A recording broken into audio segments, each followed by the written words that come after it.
प्रिय विद्यार्थियों, मैं शशि प्रभा सारस्वत, एसोसिएट प्रोफेसर हिंदी, श्री कल्याण राजकीय कन्या महाविद्यालय सीकर। आप सभी का YouTube चैनल पर स्वागत है, अभिनंदन है। आज अध्ययन के इस अनवरत क्रम को जारी रखते हुए हम पढ़ने जा रहे हैं सर्वेश्वर दयाल सक्सेना के काव्य को। नई कविता समय का साक्ष्य प्रस्तुत करती है।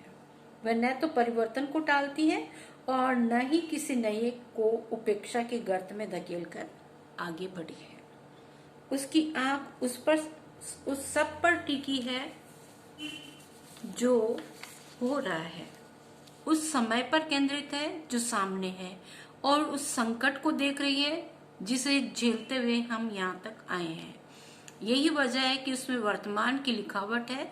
वे शब्द हैं जिनका अर्थ हमसे, हमारे परिवेश से जुड़ा है। वह जिंदगी है जो हम सबकी है, और वह संकट है जो हमारी धमनियों में खून के साथ बह रहा है।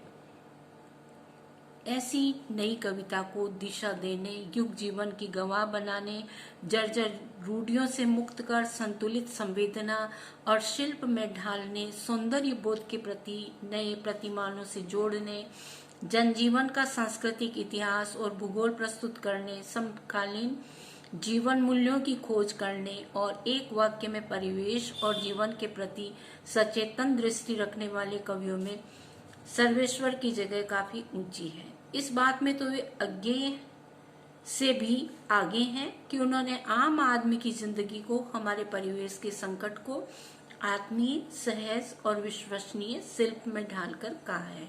उनका कहा हुआ हमारी चेतना में समा जाता है और पाठक को ऐसा लगता है कि इस सब में उसकी बहुत बड़ी साझेदारी है। प्रथम बिंदु आता है हमारा रागात्मक संवेदना। भावुकता, आत्मीयता, प्रेम, अलहड़ता और आकर्षण की स्थितियां राग संबंधों की भूमिका निर्मित करती है। आज जीवन में सर्वत्र आपाधापी, संघर्ष, प्रश्निल स्थितियां व्याप्त हैं। इन स्थितियों की अनिवार्यता से बचना भी कठिन है और इन्हें छोड़कर किसी एकांत में भावुकता का संसार सजाना भी कठिन है। किंतु इससे भी कठिन है रागात्मक ललक पर अंकुश लगाना। कारण यह कि मूल वृत्तियों पर अंकुश नहीं लगाया जा सकता। सर्वेश्वर ने अपनी कविताओं में रागात्मकता को स्वीकार करते हुए भी जीवन की सच्चाइयों से कभी मुख नहीं मोड़ा है। अनेक उनके कविता संसार में रागात्मक संवेदना का एक वृत्त स्पष्ट दिखाई देता है। उनका प्रारंभिक सृजन तो जिसमें काठ की घटिया, बांस का फूल और एक सुनी नाव जैसी कृतियां आती है, अधिकांशतः रोमानी संसार लिए हुए हैं। परवर्ती सृजन में भी रागात्मकता पूरी तरह सूखी नहीं है, किंतु हाँ, उसमें समसामयिक परिवेश, तत्जनित प्रतिक्रियाएं गहरी होकर सामने आई है। सर्वेश्वर ने प्रेम में भोग की भूमिका को स्वीकार किया है। वे प्रेम को न केवल जीवन के लिए अनिवार्य मानते हैं, अपितु उसे पूरी तरह भोगना भी चाहते हैं। समर्पण, आश्रय, बसंत राग, रात में वर्षा और मुझे स्वीकार नहीं जैसी कविताओं में कवि की राग संवेदना के खुले स्वर हैं। प्रेम और उससे संबंधित अनुभूतियां उसके मन में संगीत की तरह बजती रही हैं। परवर्ती सृजन में कवि गर्म हवाओं के थपेड़े खाकर भी प्रेमानुभूति और रागात्मक संवेदना से परिपूर्ण दिखाई देता है। जंगल का दर्द की प्रतीक्षा, देह का संगीत, तुम्हारा तन और तितली ने कहा जैसी कविताओं में रोमानी संवेदना का यही रूप अभिव्यक्त हुआ है।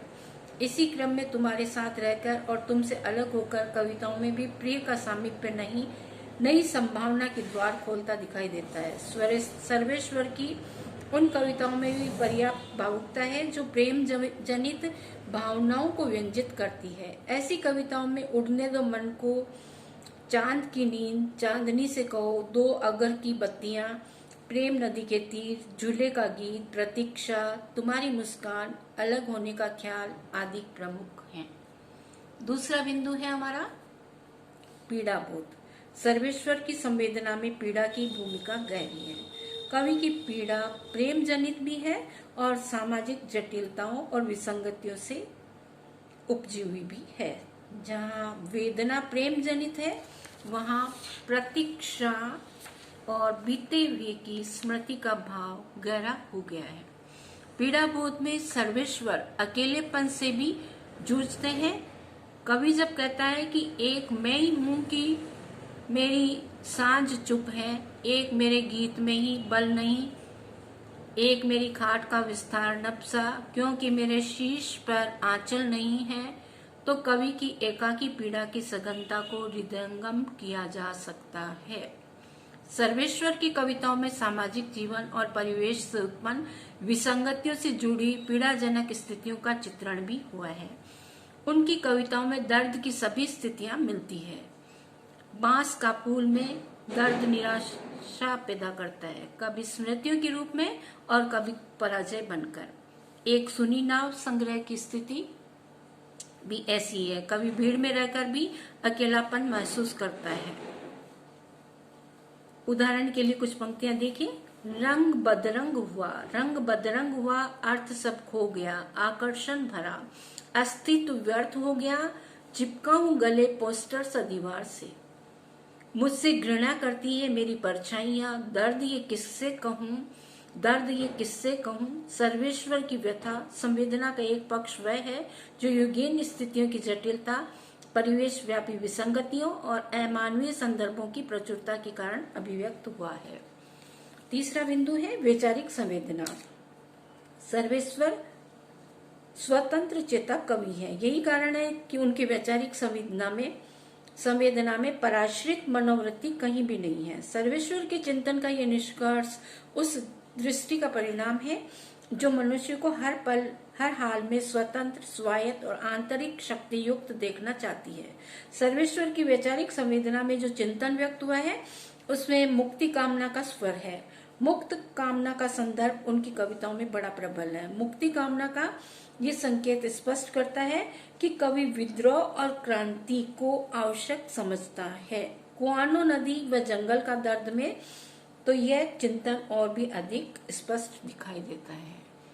बहुत बहुत धन्यवाद।